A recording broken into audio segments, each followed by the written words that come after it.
Morning students, कैसे हैं?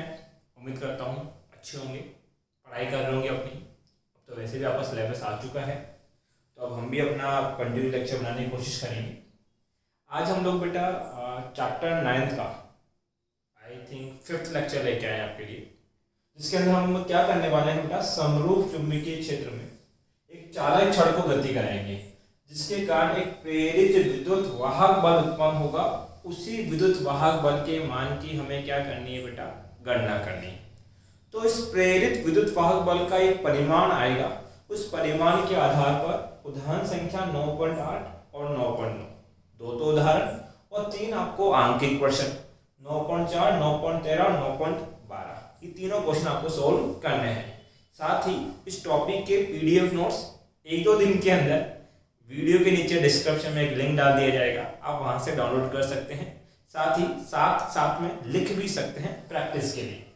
अब ध्यान दीजिए, इस टॉपिक को पढ़ने से पहले हमने जो पुराना पढ़ा उसके हमें कुछ कंसेप्ट की रिक्वायरमेंट होगी। कंसेप्ट कुछ इस तरीके से है कि आपने पढ़ा है कि एक आपके पास विद्युत क्षेत्र हो, ऊपर पॉजिटिव हो, नीचे क्या हो, नेगेटिव हो, और बीच में कौन रखा हो बेटा, कोई ऋणात्मक आवेश। कौन सा आवेश? ऋणात्मक। तो ये ऋणात्मक आवेश इस विद्युत क्षेत्र की उपस्थिति के कारण, भाई ये हमने विद्युत क्षेत्र बना लिया, इस विद्युत क्षेत्र के अंदर एक ऋणात्मक आवेश रखा है। तो ये ऋणात्मक आवेश इस विद्युत क्षेत्र की उपस्थिति के कारण अपने ऊपर एक विद्युतीय बल का अनुभव करेगा, और वो विद्युतीय बल कितना होगा बेटा, बस इलेक्ट्रिक फोर्स वो होगा कितना बेटा, QE, और सदिश रूप में लिखोगे तो ये होगा आपके पास QE वेक्टर आपके पास। बात सही है? तो ये हमने पाठ संख्या 1 के अंदर पढ़ा। इसकी दिशा किधर होगी सर? नेगेटिव में होगा प्रतिकर्षण, और नेगेटिव पॉजिटिव में क्या होगा, आकर्षण। अर्थात ये ऊपर की ओर जाएगा आपके पास। ये इसके बल की क्या होगी, दिशा, जिसके कारण ये गति करने वाला है। ये कौन सा बल है बेटा? विद्युतीय बल, इलेक्ट्रिक फोर्स आपके पास है। इसके साथ हमने एक चीज और पढ़ी थी चैप्टर नंबर 7 के अंदर, वो ये पढ़ा था कि एक समान आपके पास क्या दे रखा है, चुंबकीय क्षेत्र। कितना दे रखा है? B। इस एक समान चुंबकीय क्षेत्र में एक आवेशित कण रखा है, कितना? Q। इस आवेशित कण Q पे थीटा कोण पर V वेग से इस चुंबकीय क्षेत्र में गति कराई जाती है। क्या बोला? आवेश Q को B चुंबकीय क्षेत्र में थीटा कोण पर V वेग से गति करवाते हैं, तो इस आवेश Q के ऊपर एक चुंबकीय बल लगता है, मैग्नेटिक फोर्स। उसका मान कितना लिखा था बेटा आपने? QVB sin theta. जब इसका सदिश रूप लिखते हैं तो हम क्या लिखते हैं बेटा, QV vector cross of B vector आपके पास। ठीक है। अब चूंकि ये बल है, तो इस बल की दिशा ज्ञात करने के लिए हमने कुछ नियम पढ़े थे। एक तो था बेटा के पास राइट हैंड रूल। कौन सा? Right hand. और एक था लेफ्ट हैंड। दो रूल थे। लेफ्ट हैंड हम लगा देते पॉजिटिव आवेश के लिए, और राइट हैंड लगाते नेगेटिव आवेश के लिए। कहता क्या है ये राइट हैंड, कि आपकी जो फर्स्ट अंगूठा और इसको क्या बोलते हैं, मध्यमा, और ये तर्जनी है, ये तीनों एक दूसरे के लंबवत हो। तो इसके अंदर ये किसी जो दर्शाएंगे बेटा, थंब रिप्रेजेंट करता है बल को, FB फर्स्ट फिंगर रिप्रेजेंट करेगी चुंबकीय क्षेत्र को, और मिडल फिंगर रिप्रेजेंट करेगी किसको बेटा, आपके पास करंट को, FBI, या I की जगह क्या बोल दो, V आपके पास। ये FBB था, ये था अंगूठा, ये था प्रथम उंगली, और ये थी मध्यमा आपके पास। ठीक है, ये एक नियम था। इसके अलावा किसकी आवश्यकता पड़ेगी? ठीक है, ये कुछ पुरानी चीजें हैं जिनकी हमें आवश्यकता पड़ने वाली है।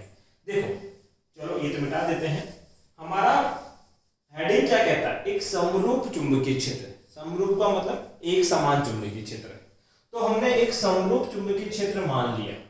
अगर मैं क्रॉस में चुंबकीय क्षेत्र दर्शा रहा हूं, इसका मतलब यह है कि जो चुंबकीय बल रेखाएं हैं वो इस तल के लंबवत अंदर की ओर है, और ये समरूप चुंबकीय क्षेत्र हमने कितना मान लिया बेटा, B। इस समरूप चुंबकीय क्षेत्र के अंदर एक छड़ रखी गई है। क्या रखी गई बेटा? छड़। कौन सी छड़ है? चालक छड़। अभी तक मैंने कुछ भी नहीं किया बेटा, जैसी मेरी हेडिंग कह रही है वैसा काम कर रहा हूं। हेडिंग है समरूप चुंबकीय क्षेत्र हो, तो बना दिया। क्या रखी उसमें? चालक छड़। क्या कर रही हो? गति। ऐसे क्या करेगी? गति। कितने वेग से? v वेग से। चालक छड़ की लंबाई कितनी मान लेते हैं बेटा? l।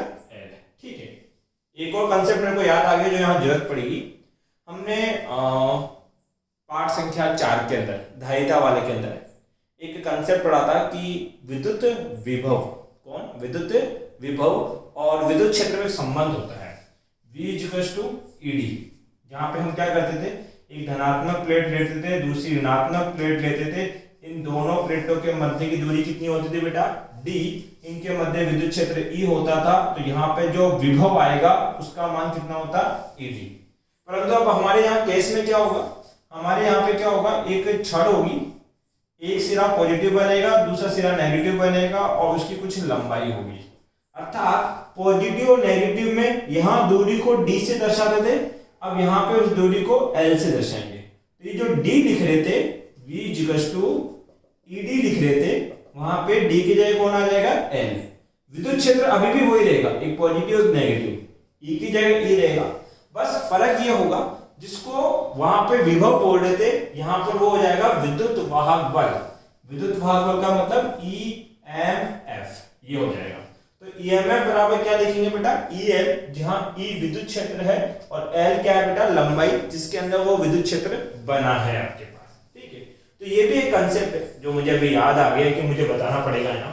ठीक है, ये सारी चीजें बेटा मैं पहले पढ़ा चुका हूँ पुराने लेक्चरों के अंदर, तो कहीं पढ़िए, इनको आपको जरूर मिल जाएगा। वापिस मैं अपने टॉपिक पे आता हूँ। क्या है? समरूप चुंबकीय क्षेत्र कितना दे रखा है? B में क्या रखी है? चालक छड़। कितने लंबाई की? L लंबाई की। कितने वेग से? V वेग से। इस प्रकार से क्या कर रही है? गति कर रही है। अब खुद सोचो, चुंबकीय क्षेत्र ऐसे लंबवत अंदर की ओर, ये मार्गद क्या है? चालक छड़। ये ऐसे गति करेगी तो बताओ चुंबकीय बल रेखाओं को काटेगी कि नहीं काटेगी? काटेगी। कैसे काटेगी? पहले एक काटेगी, फिर 2 कटेगी, फिर 3 कटेगी, फिर 4 कटेगी। अगर मैं ऐसे दिखाऊं तो ये ऐसे चल रहा है बेटा, पहले एक बल रेखा काटता है, फिर 2 काटता है, फिर 3, फिर 4। जब चुंबकीय बल रेखा काट रहा है तो इसमें क्या डेवलप हो रहा है बेटा? फ्लक्स। और फ्लक्स का मान बदल रहा है। फ्लक्स का मान बदलेगा तो इसके 2 सिरों के ऊपर एक विद्युत वाहक बल अर्थात EMF बनेगा और उसी विद्युत वाहक बल की हमें क्या करनी है? गणना करनी है। ध्यान दे बेटा यहाँ पर, अब ये चालक है तो चालक में कौन होंगे? इलेक्ट्रॉन। कौन होंगे? इलेक्ट्रॉन। इलेक्ट्रॉन पे क्या होता है बेटा? ऋणात्मक आवेश। अब ये छड़ चलेगी तो ये इलेक्ट्रॉन भी चलेगा। कौन चलेगा? इलेक्ट्रॉन। इलेक्ट्रॉन कौन है यहाँ पे? आवेश है, परंतु कैसा आवेश है? नेगेटिव आवेश। बात याद रहेगी। अब देखो, मैंने बोला आवेश V वेग से B चुंबकीय क्षेत्र में गति करेगा तो उस पर क्या लगेगा? चुंबकीय बल। तो हम भी इस पे बोलेंगे कि ये जो इलेक्ट्रॉन है जो कि इस चालक के अंदर है, ये इलेक्ट्रॉन इस चालक के क्या है? अंदर है। चूंकि ये चालक गति कर रहा है तो ये इलेक्ट्रॉन भी इस चुंबकीय क्षेत्र में क्या कर रहा है? गति करेगा तो इस इलेक्ट्रॉन पे चुंबकीय बल लगेगा और इस चुंबकीय बल मैग्नेटिक फोर्स की वैल्यू कितनी होगी? Q V vector cross of B vector. बात याद रहेगी। अब ये चुंबकीय बल कैसी राशि है? बल एक सदिश राशि, तो इसकी क्या होगी? दिशा। और मैंने बोला चुंबकीय बल निकालने के कितने नियम है? 2। अगर धनात्मक आवेश है तो लेफ्ट हैंड काम में लेंगे, ऋणात्मक आवेश है तो राइट हैंड काम में लेंगे। ये मेरा राइट हैंड को इस तरह से लगाना है। क्या करना है? ये बताएगा चुंबकीय बल की दिशा, ये बताएगी चुंबकीय क्षेत्र को और ये बताएगी उसकी गति को, FBV। तो चुंबकीय क्षेत्र किधर है बेटा? अंदर की ओर है। गति किधर कर रहा है? देखो वेग इधर है तो चुंबकीय बल कहां लग रहा है? नीचे। तो हमने बोला चुंबकीय बल नीचे लगेगा, अर्थात चुंबकीय बल इन इलेक्ट्रॉनों को कहां लाना चाहता है? नीचे। जब इलेक्ट्रॉन ऊपर से नीचे इकट्ठे होंगे तो जहां इलेक्ट्रॉन इकट्ठे हो जाते हैं वहां पर तो कौन सा आवेश आ जाता है बेटा? नेगेटिव। और जहां से इलेक्ट्रॉन स्थान छोड़ के जाते हैं वहां कौन सा आवेश आ जाता है? पॉजिटिव। अर्थात ऊपर वाला तो क्या बन जाएगा? धनात्मक आवेश और नीचे वाला क्या बन जाएगा बेटा? ऋणात्मक आवेश का समूह। तो बताओ, ऊपर एक पॉजिटिव समूह है, नीचे एक नेगेटिव समूह है, तो इसके बीच में क्या उत्पन्न हो जाएगा? विद्युत क्षेत्र। क्या आएगा बेटा? विद्युत क्षेत्र। अब ध्यान देना, बीच में कौन खड़ा है? इलेक्ट्रॉन। भाई कुछ नीचे चले गए ऊपर से, लेकिन बीच में अभी कुछ बाकी है। तो अब ये जो इलेक्ट्रॉन है ये इस नेगेटिव से क्या होगा, प्रतिकर्षित, पॉजिटिव से क्या होगा, आकर्षित, और इसके ऊपर की ओर एक विद्युतीय बल लगेगा। और मैंने पहले बता दिया कि अगर एक पॉजिटिव हो एक नेगेटिव हो, उसके बीच में कोई ऋणात्मक आवेश रखा हो तो बल ऊपर की ओर लगता है, और कितना लगता है, QE वेक्टर। तो ये होगा QE वेक्टर। तो मुझे क्या पता लगा कि इस इलेक्ट्रॉन पर कितने बल लग रहे हैं, दो।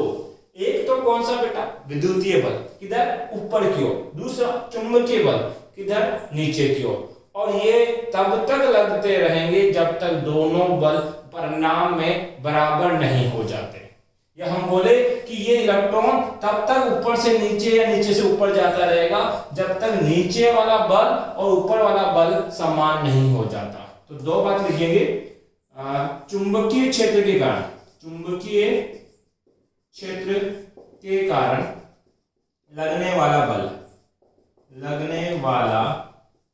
चुंबकीय बल F, मैग्नेटिक कितना है, Q, V vector cross of B vector, तथा उत्पन्न विद्युत क्षेत्र के कारण लगने वाला बल क्या कहलाएगा, F E वेक्टर बराबर Q E वेक्टर।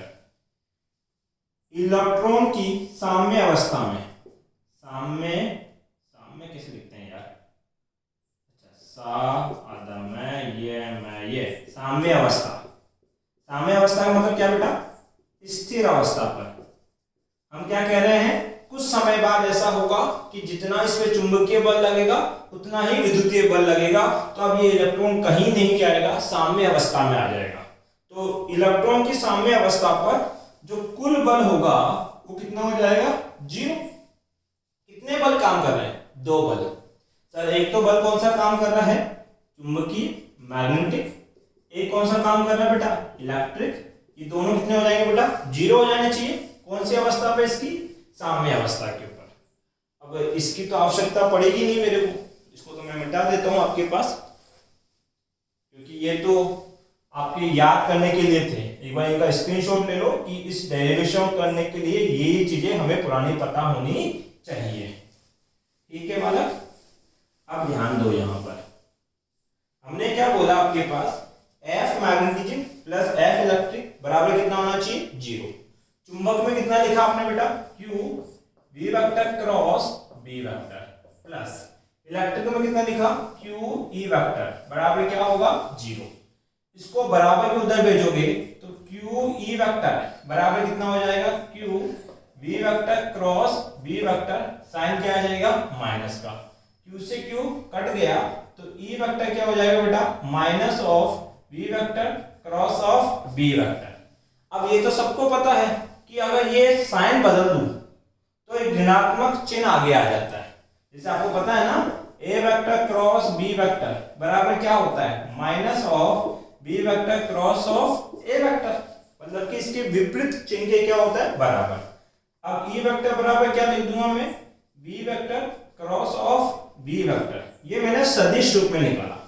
किसका मान निकला, विद्युत क्षेत्र। हमें क्या निकालना है बेटा, हम जानते हैं विद्युत वाहक बल, EMF कितना होता है, सर EMF होगा E vector of L vector. अभी थोड़ी देर पहले मैंने यहाँ पे विद्युत वाहक बल का सूत्र लिखा था, EMF बराबर EL। याद नहीं हो तो वीडियो को थोड़ा सा पीछे ले जाके देखना, यहाँ पे एक सूत्र लिखा हुआ था। EMF as it is, E vector का मान कितना आया बेटा, V vector cross of V vector of L vector. ये आ गया विद्युत वाहक बल का मान। अगर मुझे क्या चाहिए बेटा, परिमाण चाहिए। ये तो इसका सदिश रूप है, तो परिमाण क्या होगा, सर क्रॉस हटाएंगे क्या आएगा बेटा, साइन थीटा। तो BVL साइन थीटा, ये आपके पास है। ठीक है, अब ये साइन थीटा यहां कितना है, अगर मैं थीटा की बात करूं तो ये जो थीटा है ये किसके मध्य कोण है बेटा आपके पास, ये है B वेक्टर और V वेक्टर के बीच का कोण।